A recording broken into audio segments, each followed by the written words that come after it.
শিৱায় নমঃ শিৱায় নমঃ ওম শিৱায় নমঃ। মোৰ শ্ৰদ্ধাৰ অসমবাসী ৰাইজ, মই কেইটা কথা ক'ম, কথাখিনি সকলো ৰাইজে শুনিব। কথা হ'ল, ৰাতিপুৱা পূজা পাঠ কৰিলোঁ, কৰি মেলি চাহ পানী খোৱাৰ সময়ত এটা নিউজ পালোঁ। নিউজত এজন ব্যক্তি বুলি নকওঁ, এজন গছৰ মূৰাই আমাৰ হিন্দু ধৰ্ম কি ধৰণে অপমান কৰিছে। তেওঁ কৈছে হিন্দু ধৰ্মটো কোনো ধৰ্মই নহয়, হিন্দু ধৰ্মটো হ'ল গৰু ধৰ্ম। হিন্দু ধৰ্ম গৰুৰ পেচাব খোৱা, গোবৰ খোৱা ধৰ্ম। আমাৰ এই ধৰ্মটো হ'ল তেওঁলোকৰ ইছলাম ধৰ্ম, বুদ্ধিষ্ট, খ্ৰীষ্টান ধৰ্ম। তেওঁলোকৰ ধৰ্মটো ডাঙৰ, তেওঁলোকৰ ধৰ্মটো গোটেই বিশ্ব পৃথিৱীত আছে। আমাৰ হিন্দু ধৰ্মটো অকল আমি 100 কোটি 150 কোটি হিন্দুহে অকল আমি হিন্দু ধৰ্ম বুলি কওঁ, সেইটো গৰুৰ পেচাব খোৱা ধৰ্ম বোলে।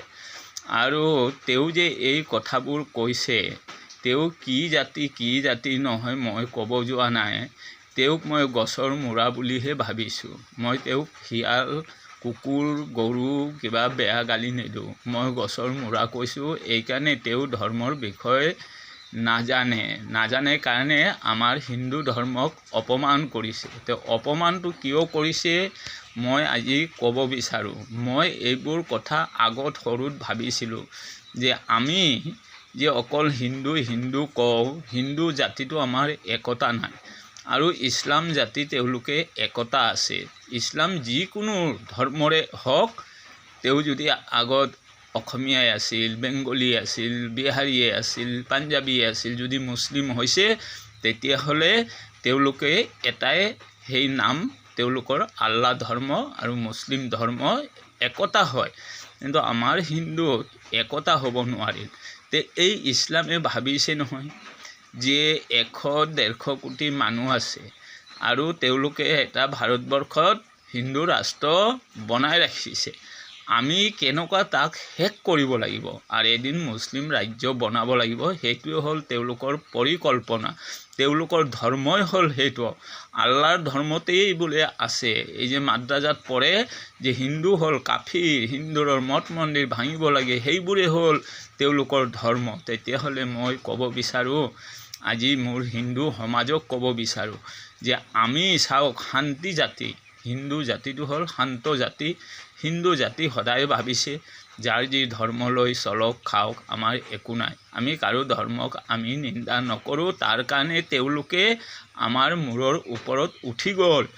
এইকাৰণে মই এতিয়া ভাবিছোঁ যে তেওঁলোকে যদি সদায় হিন্দুৰ ওপৰত অত্যাচাৰ কৰি থাকে, হিন্দুৰ মঠ মন্দিৰ কিমান ভাঙি তেওঁলোকে মছজিদ বনাই দিলে, হিন্দু মা ভনী কিমান যে তেওঁলোকে ধৰ্ষণ কৰিলে, হিন্দু ছোৱালীক যে কিমান লাভ জিহাদ কৰি লৈ গ'ল, মানে কেনেকুৱা আমাক শেষ কৰিব লাগে। এইফালে চাওকচোন, আজি নিজে আপোনালোকে চিন্তা কৰি যে মুছলিম মানুহে কি কৰা নাই। সেইদিনা বাংলাদেশত চাওকচোন, গৰ্ভৱতী এজন মাতৃক কি কৰ্ম কৰি তাৰপিছত পেটটো কাটি কেঁচুৱাটোকো মাথাত কিবা শিলগুটি নে কি দি মাৰি মাথাটো শেষ কৰি দিলে। কিমান নিষ্ঠুৰ মানুহ। আমাৰ হিন্দু মন্দিৰত হিন্দু দেৱী দেৱতাক তেওঁলোকে ইছলাম মানুহে কিমান বেয়া যে ব্যৱহাৰ কৰে, সেই কথাখিনি মই নকওঁ। কিয়, মোৰতো ছোৱালী আছে, আমাৰ মা ভনী আছে, সেই মুখৰ পৰা মই নকওঁ। কিন্তু আজি দুৰ্গা মা, সৰস্বতী মা, লক্ষী মাক আমি মোবাইলত পাওঁ নহয়, ইমান বেয়া যে ব্যৱহাৰ কৰে। আমাৰ শিৱলিংগত জোতাৰ মালা লগায়, এইফালে শিৱ ভগৱানৰ মন্দিৰত পেচাব কৰে শিৱলিংগত। এই যে মুছলিমে যে এইবোৰ কৰে, মুছলিম মানুহ চকুত নেদেখে নেকি? মই যদি মোবাইলত দেখিছোঁ, তেওঁলোকতো দেখিছে। তেওঁলোকে কিয় নকয়, মুছলিমক কিয় শিক্ষা নিদিয়ে যে তহঁতে ধৰ্মক কিয় এনেকুৱা অপমান কৰিছা? তেওঁলোকে ভাল পায়, তেওঁলোকে এই কথা নক'ব। আমাৰ হিন্দু কোনে এজন কৈছে যে কি নবী না কি, মই নামও ক'ব নোৱাৰোঁ, যে তেওঁ কোনে হয়, তেওঁৰ কিবা আমিতো তেওঁক দেখা নাই, তেওঁৰ ফটো আছে নেকি? এনেকুৱা কোৱাতে গোটেই অসমৰ মুছলিমে থানাই কেছ দিছে।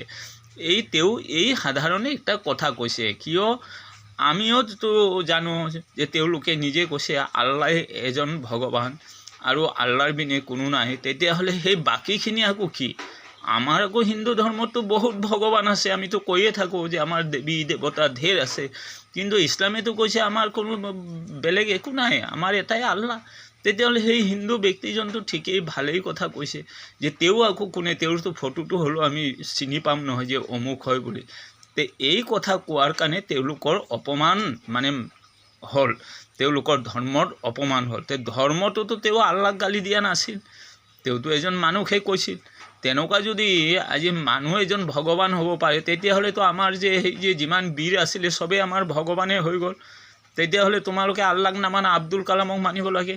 ডক্টৰ আব্দুল কালামটো কিমান ভাল, কিমান মহান কাম কৰিছে, তেওঁতো ভগৱান। তোমালোকৰ আল্লাহে যদি বেয়াই শিকাইছে, তেতিয়া আব্দুল কালামেতো বেয়া নকৰিলে, তেওঁতো ভাল কৰ্ম কৰিছে।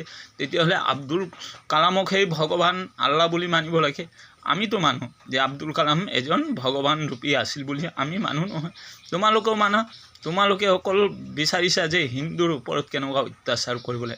হিন্দুক শান্তি জাতি মই ক'লোঁ, আৰু হিন্দু যদি জাগ্ৰত হৈ যায় নহয় গোটেই হিন্দু, তেতিয়াহ'লে তহঁতৰ বিনাশ হৈ যাব, বিনাশ। কেলেই হিন্দুৰ দেৱী দেৱতা ঢেৰ আছে, তহঁতৰ যে অকল কওঁ আল্লাহ আল্লাহ, আল্লাহ এটাই ভগৱান যে, আমাৰ আকৌ ভগৱান ঢেৰ আছে, কিন্তু এইকাৰণে তহঁতৰ বিপদ হ'ব। তহঁতে হিন্দুক জোকাই নফুৰিবি, ইমান নফুৰিবি।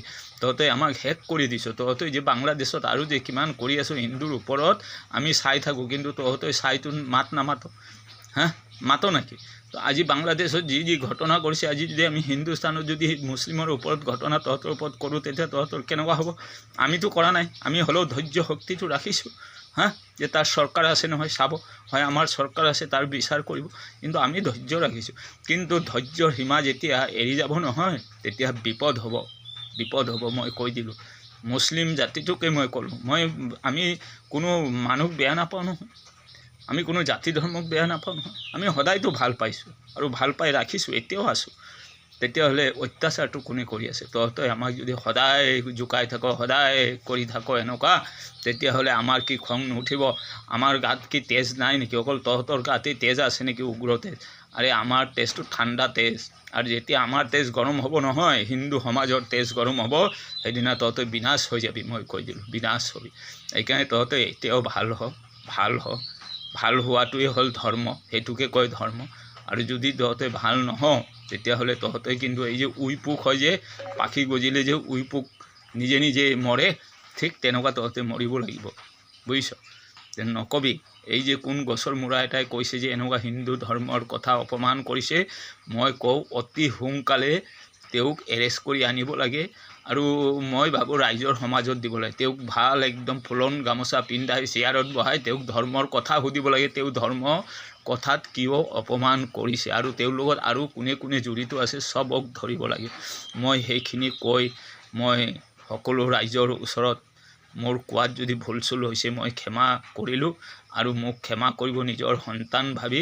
মোৰ হিন্দু সমাজটোক মই ক'ব বিচাৰোঁ যে আপোনালোকে জাগক, আপোনালোকে একতা হওক, আপোনালোকে হিন্দু জাতি বিভাজন নকৰিব, নহ'লে আমাৰ দেশ শেষ কৰিব বিচাৰিছে তেওঁলোকে।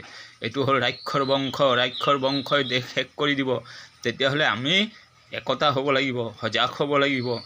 এইকাৰণে মই যিখিনি কথা কৈছোঁ যদি ভুল হয় নহয়, মোক ক্ষমা কৰিব নিজৰ সন্তান ভাবি। ওম শিৱায় নমঃ, ওম শিৱায় নমঃ, ওম শিৱায় নমঃ, ওম শান্তি।